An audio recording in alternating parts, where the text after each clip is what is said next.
अल्लाहुम्मा सल्लि अला मुहम्मदिन व अला आलि मुहम्मद कमा सल्लैता अला इब्राहीम व अला आलि इब्राहीम इन्नका हमीदुम मजीद। ऐ अल्लाह, रहमतें भेज अपने पैगंबर मोहम्मद सल्लल्लाहु अलैहि वसल्लम पर, जैसे आपने रहमतें भेजे अपने नबी इब्राहीम अलैहिस्सलाम पर। यहाँ एक तशबीह का कायदा आ जाता है।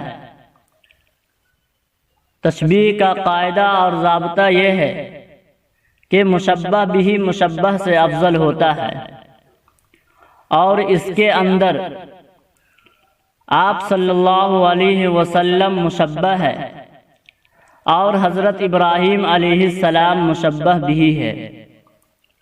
तो उसका माना ये हुआ कि हज़रत इब्राहीम अलैहिस्सलाम अफजल है। हालांकि हुजूर अकरम सल्लल्लाहु अलैहि वसल्लम सबसे अफजल है, हज़रत इब्राहीम अलैहिस्सलाम से भी अफजल है और हज़रत आदम अलैहिस्सलाम से भी अफजल है। हत्ता कि आप तमाम अम्बिया से अफजल है।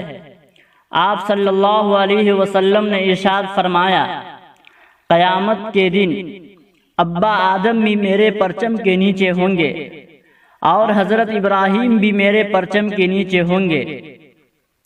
लिहाजा इससे मालूम हुआ कि आप सल्लल्लाहु अलैहि वसल्लम तमाम अम्बिया से अफजल है। तो इसका जवाब उलमाए किराम फरमाते हैं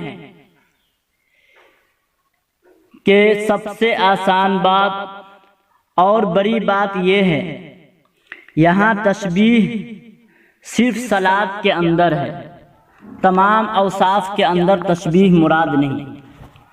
माना यह है कि जिस तरह आपने उन पर सलात भेजी है, इसी तरह आप हुजूर अकरम सल्लल्लाहु अलैहि वसल्लम पर भी सलात भेजें।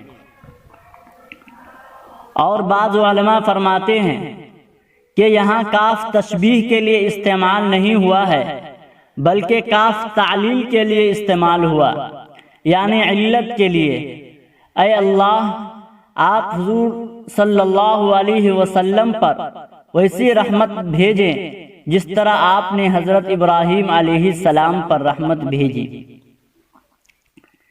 लेकिन बाज़ लोग ये भी फरमाते हैं कि तशबीह हमेशा अफजल के साथ नहीं होती, बल्कि कभी मफजूल के साथ भी होती है।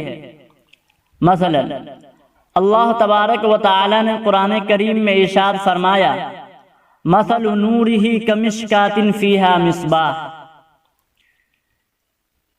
इसके अंदर एक अल्लाह तबारक व तआला का नूर है और एक वो चिराग जो एक ताक़चे के अंदर रखा हुआ है।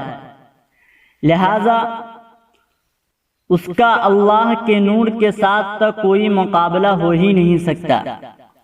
लिहाजा इस वजह से बाज़ उलमाए किराम फरमाते हैं कि तशबीह हमेशा अफजल के साथ नहीं होती, बल्कि कभी कभी मफजूल के साथ भी होती है। जैसा कि अल्लाह तबारक व तआला ने इस आयत के अंदर फरमाया, मसलु नूरिही कमिश्कातिन फीहा मिस्बाह। वल्लाहु आलमु बिस्सवाब।